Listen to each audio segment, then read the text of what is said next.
Bem, continuando essa segunda parte do vídeo, né, a gente já falou ali basicamente dos principais compositores, falei um pouco introdução do serialismo e a gente fez um exercício de uma microcomposição assim serial, né, para a gente começar a ter uma ideia da escala básica serial.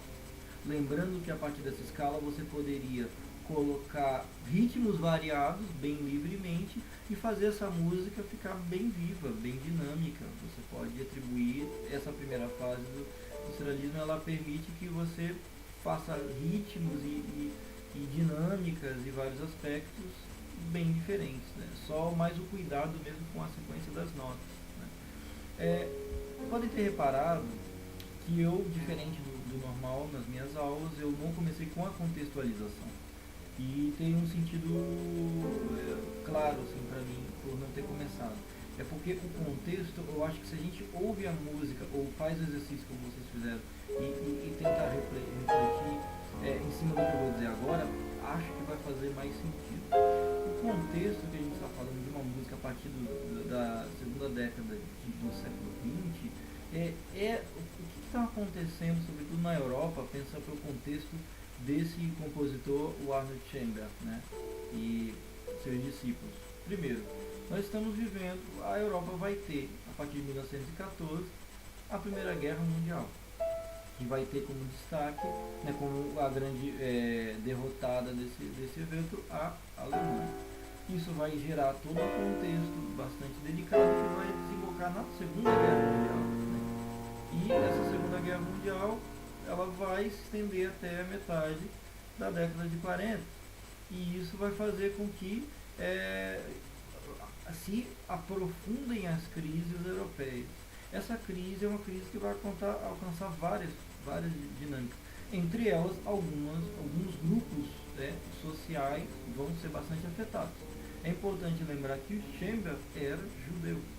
O que aconteceu com ele e com muitos outros artistas, não só da Áustria ou Alemanha ou outras partes, né, também outras partes da Europa, muitos deles tiveram que sair dos seus países fugindo do nazismo. No caso do próprio Schoenberg, ele teve que ir para os Estados Unidos. Isso é bem comum em muitos compositores para os Estados Unidos. Então, se a gente pensar que a música ela é uma reprodução na forma musical da atmosfera do seu tempo, das suas questões, a gente pode entender que essa música que provavelmente vocês descobriram quanto bem caótica ou parecendo problemática ou desorganizada, talvez a gente possa entender que isso seja uma metáfora justamente do período em que esses artistas se encontravam. Não fazia sentido fazer aquela música do final do século XIX, do Debussy, doce, delicada, porque a Europa está pegando fogo. Para ajudar, os Estados Unidos têm o crack, né, da Bolsa de Nova York, né, 29, ou seja, então que dá uma crise, cria uma crise global e você tem situação de fome e você tem uma grande depressão acontecendo. Musicalmente e no meio da arte não poderia ter outro tipo de manifestação. Tanto que a gente começa a ver esse tipo de coisa em outras artes, como a pintura, por exemplo, que vai ter um exemplo, vai ter uma vertente que a gente vai chamar de expressionismo, que chega a ser uma espécie de introversão, como se fosse um mergulho no psicológico, no mergulho da alma e da mente, dentre seus maiores medos, dentre as situações que mais enlouquecem o ser humano. Você vai ter a temática da loucura mesmo como muito importante, a gente vai ter a temática da dor, a gente vai ter a solidão, e isso vai ser representado pela pintura expressionista, sempre com o uso de cores fortes, ou cores que não parecem ser a maneira, não seriam dentro do universo do real. É outra maneira de você representar uma perspectiva que não é realista, né? A gente tem aqui no caso da pintura, você tem o grande exemplo, o maior de todos com certeza, é aquela obra O Grito, né? E o que é aquilo? Como é que funcionam as cores? Como é que funcionam as estruturas que a gente nem consegue reconhecer direito que estrutura, se é estrutura humana, se não é, se é um monstro. O fundo, a gente não consegue discernir direito os objetos, como se tudo estivesse passando dentro de um pesadelo, né? Eu acho que quando a gente pensa a música, a arte expressionista e pensa a música serial, tudo tem a ver. E eu vou dar até um argumento em direção a isso, porque eu tive a oportunidade de ver há 2 anos atrás, em Paris, uma exposição dos quadros, que, para minha surpresa também, o Schoenberg era pintor. Veja só. E ele pintava muito bem, assim, eu vi vários quadros dele. E aí, como a exposição reproduzia paralelamente os elementos, as ferramentas, os elementos musicais da composição do Schoenberg, e aí comparava, fazia um diálogo com as pinturas dele. E era impressionante, parece uma sequência de quadros no clima do grito. É muito parecido com aquilo. Então, assim, faz a gente perceber que estava no ar, né? Essa temática tensa, esse momento de depressão, de tristeza, de melancolia e de loucura junto. A loucura realmente é bem importante. Essas coisas estão conversando, elas estão no ar, essas ideias estão aparecendo. E cada artista e cada ser humano manifesta isso de uma maneira diferente, e os artistas manifestam da sua maneira também, né? Então a pintura é muito forte, e vale para comparar, já que a gente fez aquela análise da outra aula da pintura impressionista com a música impressionista, e eu falei também conectando com o simbolismo na literatura. Então a gente pode agora fazer essa conexão também com as artes plásticas, né, e a música, e vocês vão perceber que o clima é por esse mesmo, né? Então, como é que funciona?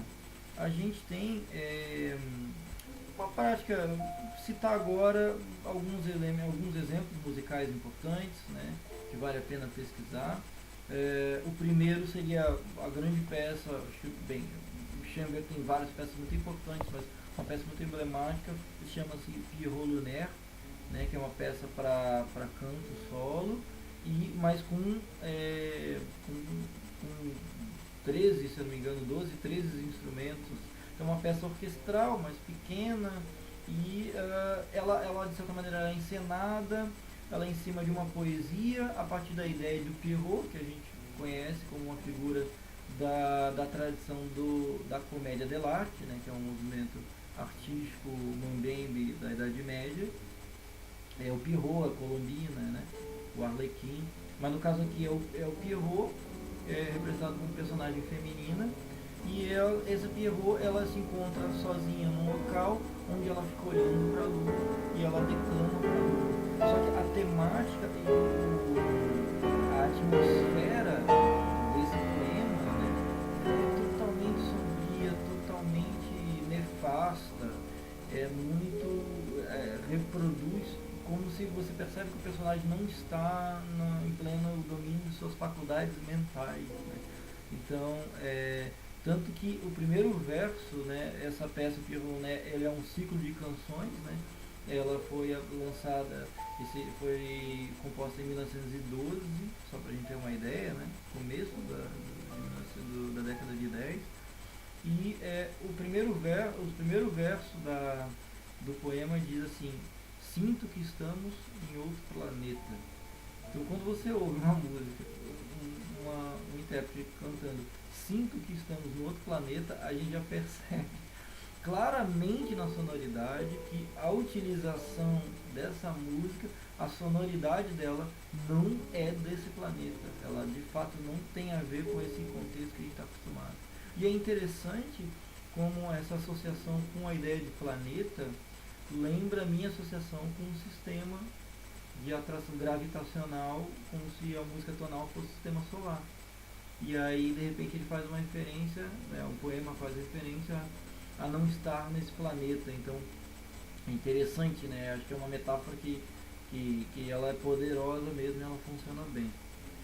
Como eu disse, mais um aspecto além, é uma peça que se canta.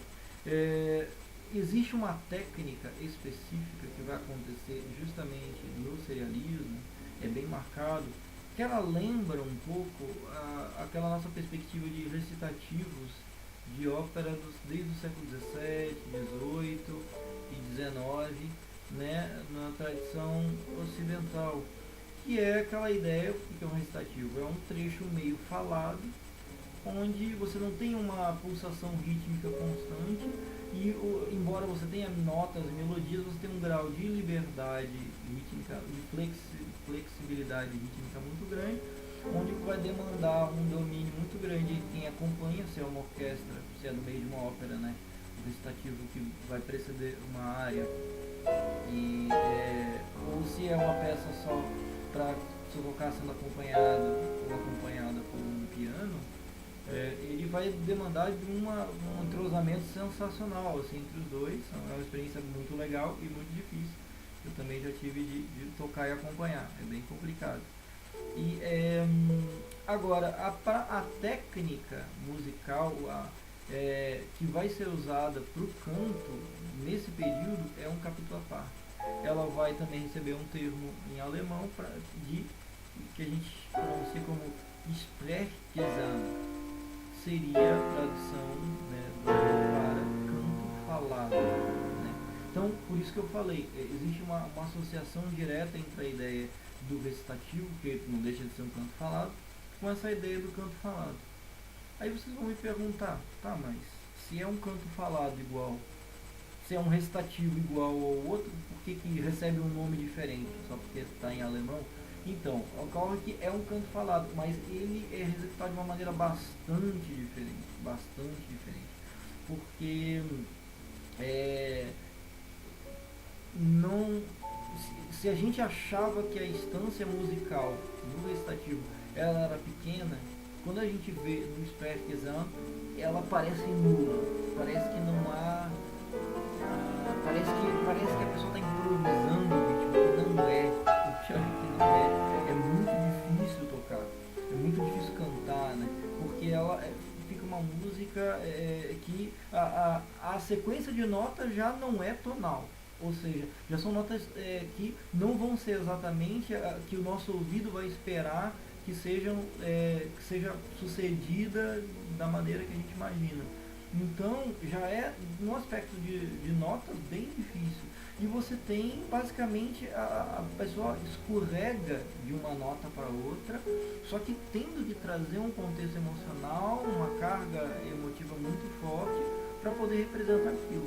Então, de novo, essa sonoridade dá a impressão de uma dor, de um desespero, que no caso do funciona para dar um terror dramático muito forte, muito violento mesmo. Então a gente sente a violência na forma de música. Você vê como ela totalmente para andando com o pensamento da sociedade, né? Ou seja, ela vai estar impregnada dessa sensação caótica, a gente poderia dizer isso, eu acho que é uma ideia do caos. O Sprechgesang seria o caos vocal, vamos dizer. Só que é baseado num sistema de organização que exige, nossa, um absurdo de domínio. Então, talvez a grande diferença mesmo entre seja o fato de que se você não tem notas que são esperadas e canta se arrastando de uma nota para outra, com alguns pontos de apoio para os outros instrumentos encontrarem, você tem um grau de liberdade e dá a impressão mesmo que está falando, porque aí já não parece trechinho de musical da Broadway, entendeu? Da Disney, que a pessoa está falando, mas começa a cantar. Não, você tem a sensação que ela continua falando, contando uma história, só que aquelas notas estranhas, entre aspas, elas vão te colocando num clima fantasmagórico que tem que ouvir para poder entender. Né? Outro exemplo que também aparece no Sprechgesang e o canto falado, assim como o Pierrot Lunaire, aí eu já citaria uma ópera, e aí a gente vê também uma obra de outro compositor sem seu Schemberg, seria uma ópera do Berg, né, do Alban Berg, chamada Woyzeck. né? Lembrando, vou escrever esses nomes todos aqui embaixo, sem problema, não se preocupe. Que ela na realidade era uma peça, né? Em princípio ficou inacabada e coube ao Berg terminar essa peça, né? E só que no caso ele fez isso numa forma de ópera, né? Ela é uma ópera que começou a ser composta em 1914, observa, então a gente teve o Pierrot Lunaire em 12, e aí você começa a compor em 14, só que ela só foi terminar em 1922, ou seja, 8 anos aí de composição, e a sua estreia só se deu em 1925. Então você tem aí, a gente pode mapear mais ou menos esse período importante da música serial, correspondendo aí entre o começo da década de 10 e aí você chegando até a metade da década de 20, né? Então e é também a mesma coisa, uma característica muito forte das temáticas, sempre um contexto bem caótico. No caso da obra Wojciech, ela conta a história de um soldado que voltou da guerra, que voltou traumatizado, e ele conta o início dela, ele está conversando com um barbeiro, e aí ele conta que ele está tendo alucinações. Olha a ideia de novo aí de alucinação, como o conceito, a alucinação, essa sensação de não saber se é o que é real, o que não é, que é típico inclusive das pessoas que contam informações da sua experiência numa guerra, né? Então fica aquela sensação de que você não sabe o que é real ou não, e uma situação angustiante que perdura mesmo depois daquele contexto. Então o soldado já tinha voltado e ele não estava nada bem, e a história é bem dramática, bem tensa e violenta, mas vale pesquisar também. Eu não vou, né, contar o final para vocês, mas é bem interessante a experiência. Embora seja uma música, é importante dizer, é uma música que a gente, de maneira geral, não está acostumado a ouvir, e vai ter uma resistência. Ela vai acontecer, como ela vai acontecer com outras músicas que a gente ainda vai ver daqui para frente, mas a gente tem que entender que muitas coisas a gente já foi resistente, e hoje a gente até desbobear adora, né? Tanto de comida, como música, como várias experiências, uma atividade física. Então, assim, não é motivo por achar estranho de início de achar que é horrível. Conforme você vai ouvindo, você vai entendendo melhor e você vai aprendendo a apreciar essa concepção de beleza, assim, dentro dela. Porque cada obra de arte ela vai ter sua própria concepção. Eu não posso esperar uma concepção de beleza que eu esperaria de Beethoven numa ópera do Berg, né, ou do Schoenberg. Seria ridículo. Não seria um erro do compositor, seria estupidez da minha parte, evidentemente. São perspectivas diferentes. Então, ficam essas duas dicas, né? O Pierrot Lunaire, tem tranquilamente no YouTube muitos exemplos.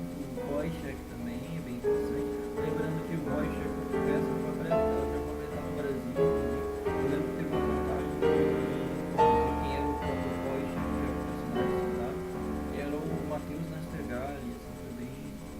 Eu vi que teve todo um trabalho, uma transformação bem bacana, assim, que vale procurar também.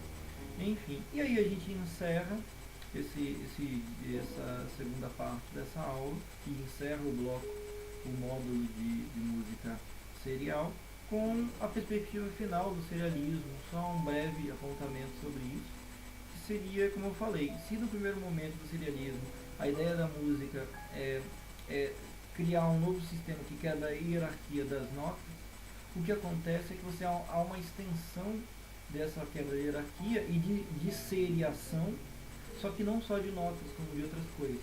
Posso seriar ritmos, então você imagina pegar vários ritmos, colocá-los numa sequência, e aí eu só repito eles depois que ele já passou a série específica de ritmo. Pensa a série de ritmo. Agora pensa uma série de notas que é sobreposta a uma série de ritmos. Agora pensa uma série de notas e ritmos que tem dinâmicas, então você tem uma série de dinâmicas que elas vão sempre repetindo depois que a própria série acaba. Então você pode ir num ponto para dois extremos. Ou você pode, no caso, ir ao limite do serialismo, e esse termo que a gente está chamando aqui, ele é o serialismo integral, ele é conhecido como serialismo integral, ou seja, ele leva todos ou maioria dos parâmetros percebidos na música ocidental, ele leva todos esses parâmetros para uma esfera de seriação, né? Então você cria séries zeros de todos os parâmetros. E você poderia criar aqui a primeira nota, que é o Ré, ele é uma nota que é uma semínima. E aí você tem uma dinâmica que é meio forte. Aí você pode tocar 12 notas em que vai tendo mudança de dinâmica e mudança de ritmo, e depois quando está na 13ª eu volto aquele ritmo inicial, ou volto aquele padrão de melodia, de dinâmica. Ou seja, vocês podem imaginar a loucura que não dá para ficar.